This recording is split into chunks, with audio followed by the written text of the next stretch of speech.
Hi friends, Kerala PSCയുടെ LDC LGS 2024 എക്സാമുകൾക്ക് നമ്മൾ പ്രിപ്പയർ ചെയ്യുമ്പോൾ വളരെ പ്രധാനപ്പെട്ട ഭാഗമാണ് ഇന്ത്യൻ നദികൾ. മുൻകാല ചോദ്യങ്ങളിൽ നിന്ന് 2020, 21, 22, 23, 24 വർഷങ്ങളിൽ 36 മാർക്കിൻ്റെ ചോദ്യമാണ് വന്നിട്ടുള്ളത്. അതേ 9 ചോദ്യങ്ങൾ നമ്മൾ ഡിസ്കസ് ചെയ്തു.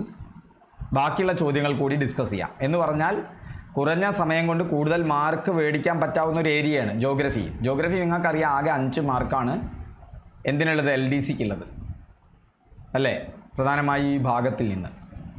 അപ്പോൾ അവിടെ നിന്ന് ഇന്ത്യൻ നദികളിൽ നിന്ന് 36 മാർക്കിൻ്റെ ചോദ്യം 21, 20, 22, 23, 24 വന്നിട്ടുണ്ട്. അപ്പോൾ പല എക്സാമുകളിലായിട്ട്. അപ്പോൾ നിങ്ങൾക്ക് ഇതിൽ നിന്നൊരു ചോദ്യം പ്രതീക്ഷിക്കാം. വളരെ കുറഞ്ഞ ഭാഗമാണ് നമുക്കിതിൽ പഠിക്കാനുള്ളത്. ഒന്ന്, ഇന്ത്യയിലെ ഏറ്റവും ഉയരത്തിൽ സ്ഥിതി ചെയ്യുന്ന എയർപോർട്ടായ ലേ ഏത് നദിക്കരയിലാണ് എന്നാണ് ഒരു ചോദ്യം. ഇന്ത്യയിലെ ഏറ്റവും ഉയർന്ന എയർപോർട്ടായ ലേ ഏത് നദിക്കരയിലാണ്? സിന്ധുവിലാണ്. നമുക്കറിയാം അത് ജമ്മു കാശ്മീരിലെ സ്ഥലമാണ്. ജമ്മു കാശ്മീരിലൂടെ ഒഴുകുന്ന നദി സിന്ധുവാണ്. ലേ ജമ്മു കാശ്മീരിലാണ് അല്ലേ. അവിടെ തന്നെ നമുക്കറിയാം. ഇപ്പോൾ ഗംഗ, യമുന, ബ്രഹ്മപുത്ര എന്നും അല്ല അവിടെ വരുന്നത്. അപ്പോൾ സിന്ധു നദി ഒഴുകുന്ന സംസ്ഥാനങ്ങൾ എന്ന് പറഞ്ഞാൽ നമുക്കറിയാം, ജമ്മു കാശ്മീരിലെ ലേയിൽ ജില്ലയിൽ കൂടെ ലഡാക്ക് ജില്ലയിലൂടെ മാത്രമാണ് സിന്ധു നദി ഒഴുകുന്നത്. അവിടുത്തെ ഒരു പട്ടണമാണ് ലേ. പ്രധാനപ്പെട്ട പട്ടണങ്ങളൊന്ന് ശ്രദ്ധിച്ചോളൂ. ഇതുമായി ബന്ധപ്പെട്ട് ഈ സിന്ധുവിൻ്റെ പോഷക നദികൾ ഒഴുകുന്ന ചില പ്രധാനപ്പെട്ട പട്ടണങ്ങൾ. ശ്രീനഗർ ജലം നദിയിലൂടെയാണ്, അതും ജമ്മു ആൻഡ് കാശ്മീരിലാണ്. ശ്രീനഗർ ജലം നദിയുടെ തീരത്താണ്, അതും ജമ്മു കാശ്മീരിലാണ്. ജലം ജമ്മു കാശ്മീർ, ശ്രീനഗർ. ഫിറോസ്പൂർ മറ്റൊരു പോഷക നദിയായ സത്ലജിലാണ്, പഞ്ചാബിലാണ് അത് നിൽക്കുന്നത്. അതുപോലെ തന്നെയാണ് ലുധിയാനയും സത്ലജാണ്, അത് പഞ്ചാബിലാണ്. അപ്പോൾ പഞ്ചാബിലെ പ്രധാനപ്പെട്ട 2 നഗരങ്ങളായ ലുധിയാനയും ഫിറോസ്പൂരും പഞ്ചാബിൽ, അവിടെ അത് സത്ലജ് നദിയുടെ തീരത്താണ്. അതേസമയം ശ്രീനഗർ ജലം ജമ്മു കാശ്മീരാണ്, ലേ സിന്ധു നദിയുടെ കരയിലാണ്. ചുവടെ സൂചിപ്പിക്കുന്നവയിൽ സിന്ധു നദിയുടെ പോഷക നദി ഏത് എന്നുള്ളതാണ്. സിന്ധു നദിയുടെ പോഷക നദി സത്ലജാണ്. പിന്നെ അവിടെ സംശയമില്ല, അവിടെ ആൻസർ C ആണ്, സത്ലജാണ്. സത്ലജ് എന്ന് പറഞ്ഞാൽ സിന്ധു നദിയുടെ പോഷക നദികളിൽ ഇന്ത്യയിലൂടെ ഒഴുകുന്ന ഏറ്റവും നീളം കൂടിയ നദിയാണ് സത്ലജ്. ഇന്ത്യയിലൂടെ ഒഴുകുന്ന സിന്ധു നദിയുടെ പോഷക നദികളിൽ ഏറ്റവും വലുത്. ഇത് സിന്ധു നദിയുടെ പോഷക നദികളിൽ ഏറ്റവും തെക്കുഭാഗത്തായി സ്ഥിതി ചെയ്യുന്ന നദിയാണ്. ഏറ്റവും തെക്കുഭാഗത്തായിട്ടാണ്, പഞ്ചാബിലൂടെയാണ്. അവിടെ നമുക്കറിയാം, പഞ്ചാബിലെ ലുധിയാനയും അതുപോലെ തന്നെ ഫിറോസ്പൂരും ഏത് നദിയുടെ തീരത്താണ്? സത്ലജ് നദിയുടെ തീരത്താണ്. ടിബറ്റിൽ നിന്ന് ഉത്ഭവിക്കുന്ന സിന്ധുവിൻ്റെ ഏക പോഷക നദി ഏതാണെന്ന് ചോദിച്ചാൽ അതും സത്ലജാണ്. ടിബറ്റിൽ നിന്ന് ഉത്ഭവിക്കുന്നത്, സിന്ധുവും ടിബറ്റിൽ നിന്നാണ് ഉത്ഭവിക്കുന്നത്. അതുപോലെ തന്നെ സത്ലജും ടിബറ്റിൽ നിന്നാണ് ഉത്ഭവിക്കുന്നത്. ബ്രഹ്മപുത്രയും ടിബറ്റിൽ നിന്നാണ് ഉത്ഭവിക്കുന്നത്. ഷിപ്കില എന്ന് പറയുന്ന ഒരു ചുരമുണ്ട്. ആ ചുരത്തിലൂടെ ഇന്ത്യയിൽ പ്രവേശിക്കുന്ന നദി സത്ലജാണ്. ഷിപ്കില ചുരത്തിലൂടെ ഇന്ത്യയിലേക്ക് പ്രവേശിക്കുന്ന നദി ഏതാണ്? സത്ലജാണ്. ഇന്ദിരാഗാന്ധി കനാൽ സ്ഥിതി ചെയ്യുന്നത് സത്ലജിലാണ്.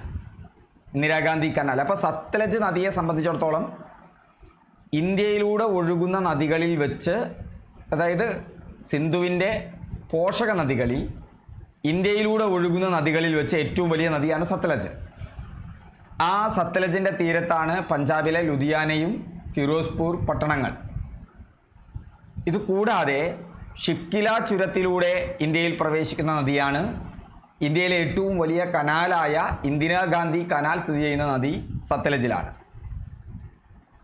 ഹിമാചൽ പ്രദേശിൽ നാഥ്പ ചാക്രി ഡാം നിർമ്മിച്ചിരിക്കുന്ന നദി കൂടിയാണ് സത്ലജ്. ഹിമാചൽ പ്രദേശിലെ ഒരു ഡാമാണ് നാഥ്പ ചാക്രി. എങ്ങനെയാണ് ഓർത്തു വയ്ക്കുക? നാഥ്പ ചാക്രി ഡാം ഹിമാചൽ പ്രദേശിലാണ്. നമുക്കറിയാം, ഹിമാചൽ പ്രദേശ് എന്ന് പറയുമ്പോൾ ഹിമാലയത്തിൻ്റെ സമീപസ്ഥമായ എന്താണ് ഒരു സംസ്ഥാനമാണ്. ഹിമാലയത്തിൽ ശിവനുണ്ട്, നാഥനാണ് എന്ന് വിചാരിക്കുക ഹിന്ദുക്കളുടെ. അപ്പോൾ നാഥ്പ ചാക്രി ഡാം നിർമ്മിച്ചിരിക്കുന്ന നദി സത്ലജിലാണ്. എന്നാൽ ഗംഗയുടെ ഏറ്റവും വലിയ പോഷക നദി യമുനയാണ്. ഗംഗയുടെ മറ്റൊരു പോഷക നദിയാണ് ഗോമതി. അതായത് ഇതിൽ യമുനയും ഗോമതിയും മനാസും പറഞ്ഞിട്ടുണ്ട്. ഗംഗയുടെ പോഷക നദിയാണ് ഗോമതി. കാരണം ഗോമുഖ് തടാകത്തിൽ നിന്നാണ് ഗംഗ ഉത്ഭവിക്കുന്നത് അല്ലേ? അതുപോലെ തന്നെ അപ്പോൾ അവിടെ ഗോമതി എന്നുള്ളത് നമുക്ക് കണക്ട് ചെയ്ത് വയ്ക്കാം. ബ്രഹ്മപുത്രയുടെ പോഷക നദിയാണ് മനാസ്. അപ്പോൾ അതിലെ മനാസ് എന്ന് പറയുന്നത് ബ്രഹ്മപുത്രയുടെ പോഷക നദിയാണ്. മനാസ് എന്ന് പറയുന്നത് മാനസ് എന്നും പറയും, ബ്രഹ്മപുത്രയുടെ പോഷക നദിയാണ്. ഓക്കെ. അതേസമയം ഗോമതിയും യമുനയും ആരുടെ പോഷക നദിയാണ്? ഗംഗയുടെ പോഷക നദിയാണ്. ഇത് ബ്രഹ്മപുത്രയുടെ പോഷക നദിയാണ്. സത്ലജ് മാത്രമാണ് ഇതിൽ സിന്ധുവിൻ്റെ പോഷക നദി. സത്ലജ് നമ്മൾ ശ്രദ്ധിച്ചിരിക്കേണ്ട ഒരു നദിയാണ്. ബക്രാനെങ്കൽ അണക്കെട്ട്. ആ ബക്രാനെങ്കൽ അണക്കെട്ട് ഏത് നദിയിലാണ് സ്ഥിതി ചെയ്യുന്നത്? ബക്രാനെങ്കൽ അണക്കെട്ട് സ്ഥിതി ചെയ്യുന്നതും സത്ലജ് നദിയിലാണ്. ഇന്ദിരാഗാന്ധി കനാൽ, ബക്രാനെങ്കൽ അണക്കെട്ട്. ഇന്ത്യയിലെ ഏറ്റവും വലിയ വിവിധോദ്ദേശ നദീതട പദ്ധതിയാണ് ബക്രാനെങ്കൽ. ഇന്ത്യയിലെ ഏറ്റവും വലിയ അണക്കെട്ടുമാണ് ബക്രാനെങ്കൽ സംഭരണ ശേഷിയുടെ അടിസ്ഥാനത്തിൽ. ഇന്ത്യയിലെ ഏറ്റവും ഉയരം കൂടിയ അണക്കെട്ട് ഹിരാക്കുഡാണ്. പക്ഷേ ഇന്ത്യയിലെ ഏറ്റവും ഉയരം കൂടിയ രണ്ടാമത്തെ അണക്കെട്ടാണ് ബക്രാനെങ്കൽ. അപ്പോൾ ഏറ്റവും വലിയ വിവിധോദ്ദേശ പദ്ധതിയാണ്. സംഭരണശേഷിയുടെ കാര്യത്തിൽ ഇന്ത്യയിലെ ഏറ്റവും വലിയ അണക്കെട്ടാണ്. ഉയരത്തിൽ രണ്ടാം സ്ഥാനത്താണ്. ഈ ബക്ര അണക്കെട്ട് രൂപം കൊടുക്കുന്ന തടാകമുണ്ട്, അത് ഗോവിന്ദസാഗറാണ്. ഈ ബക്ര ഡാമും നങ്കൽ ഡാമും, ബക്രാനെങ്കൽ നമ്മൾ പറഞ്ഞു സത്ലജ് നദിയിലാണ്, അത് രണ്ടും സത്ലജിലാണ്. ഈ ഭദ്ര ഡാം പഞ്ചാബിലും നങ്കൽ ഡാം ഹിമാചൽ പ്രദേശിലുമാണ്. ഭദ്ര ഡാം സ്ഥിതി ചെയ്യുന്നത് പഞ്ചാബിലും നങ്കൽ ഡാം സ്ഥിതി ചെയ്യുന്നത് എവിടെയുമാണ്? ഹിമാചൽ പ്രദേശിലുമാണ്. അപ്പോൾ ഇന്ത്യയിലെ ഏറ്റവും വലിയ ജലസേചന കനാൽ ഏതാണ്? ഇന്ത്യയിലെ ഏറ്റവും വലിയ ജലസേചന കനാൽ ഇന്ദിരാഗാന്ധി കനാലാണ്. സത്ലജ് നദിയിലാണ് അത് സ്ഥിതി ചെയ്യുന്നത്. ഇന്ദിരാഗാന്ധി കനാലിൻ്റെ പഴയ പേര് രാജസ്ഥാൻ കനാൽ എന്നായിരുന്നു. രാജസ്ഥാൻ്റെ വടക്ക് പടിഞ്ഞാറൻ മേഖലകളിൽ നമുക്കറിയാം ഇന്ത്യയിലെ ഏറ്റവും വലിയ മരുഭൂമി രാജസ്ഥാനിലാണ് സ്ഥിതി ചെയ്യുന്നത് അല്ലേ? ആ രാജസ്ഥാൻ്റെ വടക്ക് പടിഞ്ഞാറൻ പ്രദേശങ്ങളിൽ ജലസേചനം ലഭ്യമാക്കാൻ വേണ്ടി നിർബന്ധിച്ച പദ്ധതിയാണ് ഇന്ദിരാഗാന്ധി കനാൽ പ്രൊജക്റ്റ് എന്ന് പറയുന്നത്. ഇന്ദിരാഗാന്ധി കനാൽ പ്രൊജക്റ്റ് എന്ന് പറയുന്നത്. ഇന്ദിരാഗാന്ധി കനാലിലേക്ക് വെള്ളം കൊണ്ടുവരുന്ന നദി സത്ലജാണ്. ഇന്ദിരാഗാന്ധി കനാലിലേക്ക് വെള്ളം നൽകുന്ന ബാരേജ് ഹരികയാണ് കേട്ടോ, അത് മാറിപ്പോകണ്ട. ഇപ്പം സിന്ധുവിൻ്റെ ഇന്ത്യയിലൂടെ ഒഴുകുന്ന പോഷക നദികളിൽ വെച്ച് ഏറ്റവും വലുത് സത്ലജാണെങ്കിലും സിന്ധുവിൻ്റെ ഏറ്റവും വലിയ പോഷക നദി ചിനാബാണ്. ഇന്ത്യയിലൂടെ ഒഴുകുന്ന പോഷക നദികളിൽ, സിന്ധുവിൻ്റെ പോഷക നദികളിൽ വെച്ച് ഏറ്റവും വലുത് ആരാണ്? ഇന്ത്യയിലൂടെ ഏറ്റവും നീളത്തിൽ, സിന്ധുവിൻ്റെ പോഷക നദികളിൽ ഇന്ത്യയിലൂടെ ഏറ്റവും കൂടുതൽ നീളത്തിൽ ഒഴുകുന്നത് സത്ലജാണ്. എന്നാൽ സിന്ധുവിൻ്റെ ഏറ്റവും വലിയ പോഷക നദി ചിനാബാണ്. നമ്മൾ നേരത്തെ ഒന്ന് പഠിച്ചു സത്ലജ് നദിയിലെ ഒരു ഡാം. ആ സത്ലജ് നദിയിൽ ബക്രാനെങ്കൽ ഡാമുണ്ട്. അതുപോലെ തന്നെ നമുക്ക് മറ്റൊരു വളരെ പ്രധാനപ്പെട്ട ഡാമാണ് നാഥ്പ ചാക്രി ഡാമൊക്കെ സത്ലജ് നദിയിലാണ്. ഇന്ദിരാഗാന്ധി കനാലും സത്ലജ് നദിയിലാണ്. എന്നാൽ ചിനാബ് നദിയിൽ നിർമ്മിക്കപ്പെട്ട ഡാമാണ് ബഗ്ലിഹാർ ഡാം. ചിനാബിൽ നിർമ്മിക്കപ്പെട്ടിരിക്കുന്ന ഡാമാണ് ബഗ്ലിഹാർ ഡാം. കിരു ജലവൈദ്യുത പദ്ധതി നിലവിൽ വരുന്ന നദിയും ചിനാബാണ്. ദുൽഹസ്തി പവർ പ്രൊജക്റ്റ്, സലാൽ ജലവൈദ്യുത പദ്ധതി, റാറ്റിൽ ജലവൈദ്യുത പദ്ധതി, ഇതെല്ലാം ചിനാബിലാണ്. അങ്ങനെ ഓർത്തു വയ്ക്കാം, ചിനാബാണല്ലോ സിന്ധുവിൻ്റെ ഏറ്റവും വലിയ പോഷക നദി. അപ്പോൾ വലുതായതുകൊണ്ട് അവരൊക്കെ വലിയ ബംഗ്ലാവിലാണ് സ്ഥാപിക്കുന്നത്. വലിയ ബംഗ്ലാവിലാണ്. അപ്പം ബഗ്ലിഹാർ, അതും ജമ്മു കാശ്മീരിലാണ്. ഇനി കിരു ഉണ്ട്. എന്താണ് ഈ കിരുവിനെ നമ്മൾ എങ്ങനെയാണ് ബന്ധപ്പെടുക? ഇപ്പം ഈ ചിനാബ് എന്ന് പറഞ്ഞാൽ വലിയ നദിയാണ്. പക്ഷെ ആള് വലിയ നദിയാണെങ്കിൽ എപ്പോഴും ഇങ്ങനെ കിരുകിരുത്തും കൊണ്ടാണ്, അങ്ങനെ പറഞ്ഞില്ലേ, കിരുകിരും ഇങ്ങനെ ശബ്ദം ഉണ്ടാക്കിക്കൊണ്ടിരിക്കുന്ന ഒരാളാണ്. വലിയ ബംഗ്ലാവിലൊക്കെയാണ് താമസിക്കുന്നത്. ബഗ്ലിഹാർ ഡാമുണ്ട്. അപ്പോൾ അവിടെ ദുൽഹസ്തി, ഇതുകൊണ്ട് തന്നെ ആളുകൾ മുഴുവൻ ഇയാളെ അയാളുടെ ഹസ്തം കൊണ്ട് കൈകൊണ്ട് രണ്ട് പൊട്ടിക്കും. അത്ര മോശം കിരുകിരു വർത്തമാനമാണ്. എന്നിട്ട് സലാം ചൊല്ലും, ഇനി അന്നേറ്റ് കമ്പനി ഇല്ല എന്നുള്ള നിലയിൽ. അപ്പോൾ സലാൽ ജലവൈദ്യുത പദ്ധതി സ്ഥിതി ചെയ്യുന്ന സ്ഥലവും ചിനാബിലാണ്. നിങ്ങൾക്കറിയാലോ, റാട്ടിൽ എന്ന് പറയുമ്പോഴും ഒരുതരം അവിടെ നമുക്ക് എന്ത് പറയാൻ പറ്റും? റാറ്റിൽ എന്നൊക്കെ കേൾക്കുമ്പോൾ ആറ്റിൽ എന്നുണ്ട്. അപ്പം ചിനാബിൽ ഒരു ആറ്റാണ്. ആ ആറ് എന്ന് പറയുന്നത് പുഴയാണ്. ചിനാബ് ഒരു ആറാണ്. ഒരു ബംഗാളിലാണ് താമസിക്കുന്നത്, ഒരു ബംഗ്ലാവിലാണ് താമസിക്കുന്നത്. കിരുകിരു വർത്തമാനം പറയും. അതുകൊണ്ട് തന്നെ ആളുകളൊക്കെ ഹസ്തം കൊണ്ട് ഇടയ്ക്കൊന്ന് പൊട്ടിക്കാറുണ്ട്. എന്നിട്ട് അവർ സലാം ചൊല്ലിപ്പോവും, അല്ലേ? അപ്പം ദുൽഹസ്തി, സലാം, പിന്നെ ബഗ്ലിഹാർ, കിരു, ഈ ജലവൈദ്യുത പദ്ധതികളൊക്കെ തന്നെ എവിടെയാണ്? ചിനാബിലാണ്. ലോകത്തിലെ ഏറ്റവും ഉയരമുള്ള റെയിൽവേ പാലം നിർമ്മാണത്തിലിരിക്കുന്ന നദിയും ചിനാബിലാണ്. ജഹാംഗീറിൻ്റെയും നൂർജഹാൻ്റെയും ശവകുടീരങ്ങൾ സ്ഥിതി ചെയ്യുന്നത് എവിടെയാണ്? ജഹാംഗീറിൻ്റെയും നൂർജഹാൻ്റെയും ശവകുടീരങ്ങൾ അത് രവി നദിയുടെ തീരത്താണ്. ജഹാംഗീറിൻ്റെയും നൂർജഹാൻ്റെയും ശവകുടീരങ്ങൾ സ്ഥിതി ചെയ്യുന്നത്. രവി നദീതീരത്ത് സ്ഥിതി ചെയ്യുന്ന പാകിസ്ഥാനിലെ പ്രധാന പട്ടണമാണ് ലാഹോർ. ഇപ്പം നൂർജഹാൻ്റെയും ജഹാംഗീറിൻ്റെയും ശവകുടീരങ്ങൾ സ്ഥിതി ചെയ്യുന്ന നദീതടം എവിടെയാണ്? രവിയാണ്. സിന്ധു നദീതട കേന്ദ്രമായ ഹാരപ്പ നിലനിന്നിരുന്ന നദീതടം കൂടിയാണ് രവി. താർ മരുഭൂമിയിലൂടെ ഒഴുകുന്ന നദിയാണ് ലൂണി. നമുക്കറിയാം, ഇന്ത്യയിലെ ഏറ്റവും വലിയ മരുഭൂമി എന്ന് പറയുന്നത് താർ മരുഭൂമിയാണ്, രാജസ്ഥാനിലാണ്. അതിലൂടെ ഒഴുകുന്ന നദിയാണ് ലൂണി. ലൂണി ഒരു കരബന്ധിത നദി കൂടിയാണ്. അതായത് അത് അറബിക്കടലിലോ ഒന്നുമല്ല പോയി പതിക്കുന്നത്, ബംഗാൾ ഉൾക്കടലൊന്നും അല്ല പതിക്കുന്നത്, അതൊരു കരപ്രദേശത്ത് തന്നെയാണ് പതിക്കുന്നത്, ഗുജറാത്തിൽ. അപ്പം ലൂണി എന്ന് പറയുന്നത് എന്താണ്? ഒരു കരബന്ധിത നദിയാണ്. കരയിൽ നിന്ന് തുടങ്ങി കരയിൽ തന്നെ അവസാനിക്കുന്നു. ആരവലിയിലെ പുഷ്കർ താഴ്വരയിൽ നിന്നാണ് ലൂണി ഉത്ഭവിക്കുന്നത്. ഗുജറാത്തിലെ റാൻ ഓഫ് കച്ചിൽ വെച്ചിട്ടാണ് അപ്രത്യക്ഷമാകുന്നത് ലൂണി. ഇപ്പോൾ ഉജ്ജ വിവിധോദ്ദേശ പദ്ധതി നിലവിൽ വരുന്ന കേന്ദ്രഭരണ പ്രദേശം ജമ്മു കാശ്മീരിലാണ്. ഈ ഉജ്ജ ഏത് നദിയുടെ പോഷക നദിയാണ്? അത് രവിയുടെ പോഷക നദിയാണ്. സിന്ധു നദിക്ക് കുറുകെയുള്ള ഏറ്റവും വലിയ തൂക്കുപാലം മൈത്രി പാലമാണ്. അപ്പോൾ സിന്ധു നദിക്ക് കുറുകെയുള്ള ഏറ്റവും വലിയ തൂക്കുപാലം ഏതാണ്? മൈത്രി പാലമാണ്. സിന്ധു പാകിസ്ഥാൻ്റെ ദേശീയ നദിയാണ്. നമ്മൾ അവരേറ്റവും ശരിക്കും മിത്രങ്ങളായി നിൽക്കണം. ഇന്ത്യയും പാകിസ്ഥാനും ഒരുപോലെയാണ്. അതിന് പാകിസ്ഥാനും കൂടി വിചാരിക്കണം, അല്ലേ? അപ്പം ഒന്ന് ആലോചിച്ചാൽ മതി, ആ സിന്ധു നദി ഇന്ത്യയിലൂടെ കടന്ന് പിന്നെ പാകിസ്ഥാനിലേക്കാണ് പോകുന്നത്. അവിടെ മൈത്രി പാലം, നമ്മൾ ഒരു പാലട്ട് അങ്ങോട്ടും ഇങ്ങോട്ടും വേണം എന്നുള്ളത് ഓർത്ത് വയ്ക്കുക. ഇനി ഉജ്ജ ഏത് നദിയുടെ പോഷക നദിയാണ്? അത് രവിയുടെയാണ്.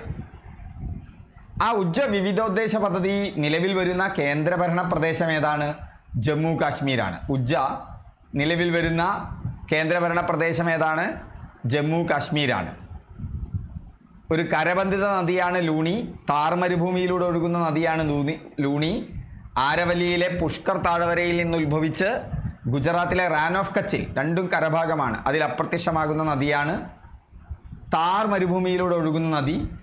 സിന്ധു നദീതട സംസ്കാരത്തിലെ കേന്ദ്രമായ ഹാരപ്പ നിലനിന്നിരുന്ന നദീതടവും രവിയാണ്. നൂർജഹാൻ്റെയും ജഹാംഗീറിൻ്റെയും ശവകുടീരങ്ങൾ സ്ഥിതി ചെയ്യുന്ന നദീതീരം ഏതാണെന്ന് ചോദിച്ചാൽ അതും രവിയാണ്.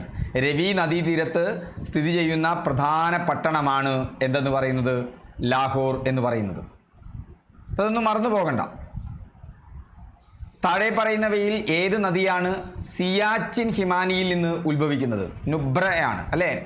ഹിമാനി എന്ന് പറഞ്ഞാൽ നമുക്കറിയാം, സാവധാനം നീങ്ങിക്കൊണ്ടിരിക്കുന്ന മഞ്ഞുപാടത്തെയാണ് ഹിമാനി എന്ന് പറയുന്നത്. ആ സിയാച്ചിൻ, ലോകത്തെ ഏറ്റവും വലിയ ഉയർന്ന യുദ്ധക്കളമാണ് സിയാച്ചിൻ എന്ന് പറയുന്നത്, ഒരു ഹിമാനിയാണ്. ആ ഹിമാനിയിൽ നിന്ന് ഉത്ഭവിക്കുന്നതാണ് നുബ്ര. പാകിസ്ഥാൻ്റെ ദേശീയ നദി നമുക്കറിയാം സിന്ധു ആണ്. ഇന്ത്യയുടെ ദേശീയ നദി ഏതാണ്? ഗംഗയാണ്. ഇന്ത്യയുടെ പുണ്യനദി എന്നും ഗംഗയെ പറയും. ഇന്ത്യയിലെ ഏറ്റവും പോഷക നദിയുള്ള നദിയുമാണ് ഗംഗ എന്ന് പറയുന്നത്. ഏറ്റവും വലിയ നദീതടമുള്ള നദി ഏതാണ്? ഗംഗയാണ്. നമുക്കറിയാം, ഉത്തരേന്ത്യൻ മഹാസമതലം സൃഷ്ടിക്കപ്പെട്ടിരിക്കുന്നത് ഗംഗയുടെയും ബ്രഹ്മപുത്രയുടെയും അതുപോലെ തന്നെ സിന്ധുവിൻ്റെയും ഭാഗമായിട്ടാണ്. അതിലെ ഏറ്റവും 3 പ്രധാന ഭാഗങ്ങളാണ് അതിനുള്ളത്, അല്ലേ? ഈ ഉത്തരേന്ത്യൻ മഹാസമതലത്തിന് ഗംഗാ സമതലം, സിന്ധു സമതലം, ബ്രഹ്മപുത്ര സമതലം. അതിൽ വെച്ച് ഏറ്റവും വലുത് ഏതാണ്? ഗംഗയാണ്. ഒപ്പം തന്നെ ഓർക്കണം, ഗംഗയും ബ്രഹ്മപുത്രയും ചേർന്നാണ് ലോകത്തിലെ ഏറ്റവും വലിയ ഡെൽറ്റ ഉണ്ടാക്കിയിട്ടുള്ളത്. ഡെൽറ്റ എന്ന് പറഞ്ഞാൽ ഗ്രീക്ക് അക്ഷരമായ ഡെൽറ്റയുടെ ആകൃതിയിൽ ഈ അവസാദങ്ങൾ കൊണ്ടുപോയി നിക്ഷേപിച്ച് നദികൾ ഉണ്ടാക്കുന്നതാണ് അതിൻ്റെ അവസാന ഭാഗത്ത്. അങ്ങനെ ലോകത്തെ ഏറ്റവും വലിയ ഡെൽറ്റ എന്ന് പറയുന്നത് സുന്ദർബൻ ആണ്. സുന്ദരി എന്ന് പേരുള്ള കണ്ടൽ കാടുകൾ കാണുന്നത് കൊണ്ടാണ് ഈ സുന്ദർബൻ എന്നതിന് പേര് വന്നത്, സുന്ദരവനം എന്നുള്ള പേര് വന്നത്. ഇനി നമുക്കറിയാം, ഈ സുന്ദർബൻ ഡെൽറ്റ നിർമ്മിച്ചത് ഗംഗയും ബ്രഹ്മപുത്രയും തമ്മിലാണ്. അതിൽ സിന്ധുവിന് റോളില്ല. ഇന്ത്യയിലെ ഗംഗാതടത്തിൻ്റെ വിസ്തീർണം 8.68 ലക്ഷം ചതുരശ്ര കിലോമീറ്ററാണ്. ഗംഗയുടെ ഉത്ഭവസ്ഥാനം എവിടെയാണ്? അത് ഉത്തരാഖണ്ഡിൽ നിന്നാണ് ഗംഗ ഉത്ഭവിക്കുന്നത്. ബ്രഹ്മപുത്രയും സിന്ധുവും ഉത്ഭവിക്കുന്നത് നമുക്കറിയാം ടിബറ്റിൽ നിന്നാണ്. അതിൽ ഗംഗയും ബ്രഹ്മപുത്രയും ബംഗാൾ ഉൾക്കടലിലേക്ക് പതിക്കുമ്പോൾ സിന്ധു മാത്രം പടിഞ്ഞാറോട്ടൊഴുകി അറബിക്കടലിലാണ് പതിക്കുന്നത്. അപ്പോൾ നമ്മുടെ ഗംഗ മാത്രമാണ് ഇന്ത്യയിൽ ഉത്തരാഖണ്ഡിൽ നിന്ന് ഉത്ഭവിക്കുന്നത്. ഗോമുഖ് ഗുഹയിൽ നിന്നാണ്. ആ ഗോമുഖ് ഗുഹ എന്ന് പറഞ്ഞാൽ ഹിമാലയത്തിലെ ഗംഗോത്രി ഹിമാനിയിലാണ് ഗോമുഖ് ഗുഹ ഉള്ളത്. ഇന്ത്യയിലെ ഏറ്റവും വലിയ പോഷക നദിയാണ്. 25 കിലോമീറ്ററാണ്. പക്ഷേ SCERT ബുക്കിൽ 2500 കിലോമീറ്ററാണ്. അപ്പോൾ 25 വന്നിട്ടുണ്ടെങ്കിൽ അത് ആൻസർ എഴുതുക.